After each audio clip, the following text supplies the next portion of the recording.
राम राम। सरस्वती ज्योतिष विज्ञान institute of astrology में आप सभी का हार्दिक स्वागत है।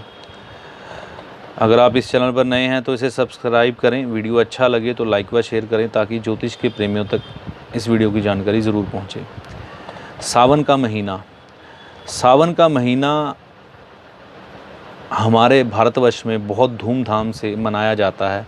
भगवान शिव को समर्पित ये महीना भगवान शिव की आराधना के लिए सर्वोत्तम समय माना गया है। इस समय में भारतवर्ष में अलग अलग तरीक़ों से भगवान शिव की आराधना पूजा की जाती है, अभिषेक किया जाता है जल से, हर चीज़ से।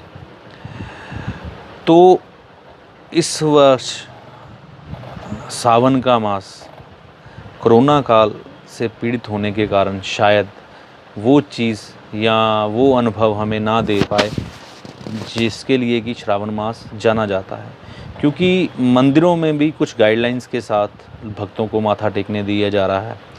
इस समय में हरिद्वार में कावड़ यात्रा की जाती है। कावड़िए अपने अपने घरों से चलते हैं और गंगा घाट से लेकर पैदल ही वो घर से जाते हैं और पैदल ही आते हैं और अपने घर के निकट जो शिव मंदिर होता है वहाँ पर भगवान शिव का अभिषेक किया जाता है।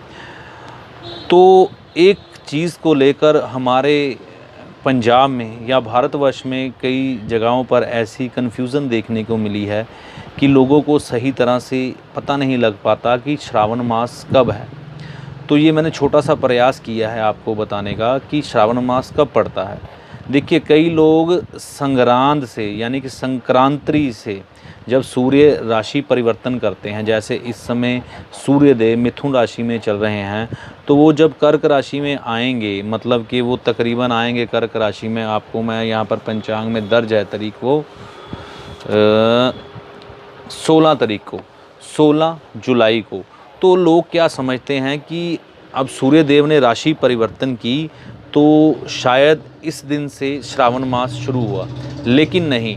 श्रावण मास इस समय शुरू हो रहा है 6 जुलाई को।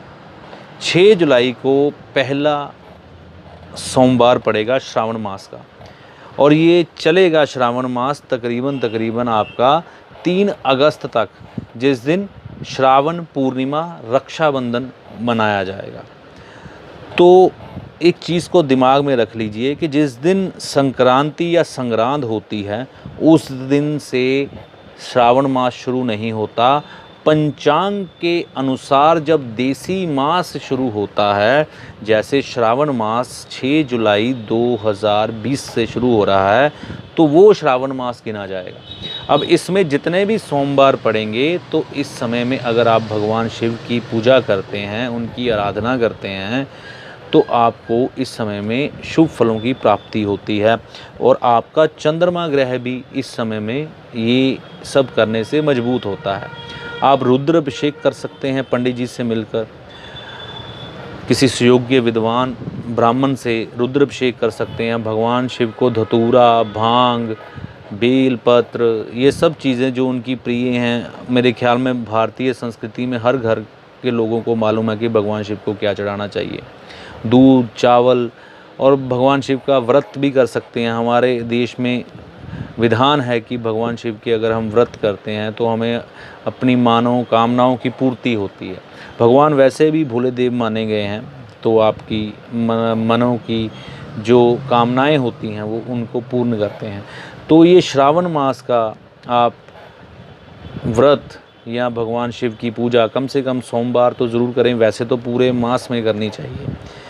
अब जिनका नया विवाह हुआ है, वैसी लड़कियों को बोला जाता है कि पहला मास जो श्रावण मास आता है वह अपने पति के घर ना रहें, अपने माता पिता के पास वापस आ जाए।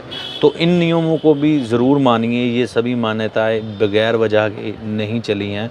इनके पीछे क्या लॉजिक है ये मैं आपको आने वाले समय में ज़रूर बताऊंगा। तो इन चीज़ों का आपको ध्यान रखना चाहिए और श्रावण मास ज़रूर मनाइए। दूध का अभिषेक भगवान शिव को ज़रूर कीजिए, जिससे कि आपका चंद्रमा मजबूत होगा और आपके घर में सुख समृद्धि बढ़ेगी और आपकी मनोकामनाओं की पूर्ति होगी। तो 6 तारीख यानी कि 6 जुलाई 2020 से पहला दिन श्रावण मास का शुरू हो रहा है और 3 अगस्त तक ये चलेगा। इसी में सोमवती मस्या भी आएगी, यानी कि अमावस जो कहेंगे श्रावण की अमावस, वो पड़ेगी जी तारीख उसकी 20 जुलाई। जब मेला हरिद्वार में होता है तो इस टाइम लोग लॉकडाउन की प्रक्रिया में ये सब चीज़ें तो पूरी नहीं हो सकती। मेरा मेन मकसद ये वीडियो बनाने का यही था कि लोग गलती खा जाते हैं। वो समझते हैं जिस दिन सूर्य ने राशि परिवर्तन किया, राशि परिवर्तन का मतलब जिस दिन संग्रांद है या संक्रांति है उस दिन से श्रावण मास शुरू होता है। नहीं, पंचांग के अनुसार जब देसी माह स्टार्ट होता है उस दिन से श्रावण मास या कोई भी महीना शुरू होता है देसी। अब इस साल श्रावण मास 6 जुलाई 2020 को शुरू होता है, तो आप याद रखिएगा, भोले बाबा की पूजा कीजिए और अपने मनोकामनाओं की पूर्ति कीजिए, अपना चंद्रमा मजबूत कीजिए। मेरी तरफ से आपको सुझाव है, आप दूध चावल ज़रूर चढ़ाइए भोलेनाथ पर। बाकी जो मान्यता है चली आ रही वो भी करिए, पर विशेष तौर पर दूध और चावल साबुत वाले लेने हैं। चांदी भी चढ़ा सकते हैं अगर आपकी इच्छा है तो इसी कामना के साथ कि आपको सही ज्ञान मिले अपने देश के व्रतों और त्योहारों का, मेरा ये किया हुआ प्रयास उस हिसाब से आपको कैसा लगा कमेंट करके नीचे अपनी राय ज़रूर दें। वीडियो अच्छा लगा तो इसे लाइक व शेयर करें ताकि ज्योतिष के प्रेमियों तक इस वीडियो की जानकारी ज़रूर पहुँचे। इसी के साथ मैं अपनी वाणी को यहीं विराम देता हूँ। ओम नमः शिवाय। राम राम।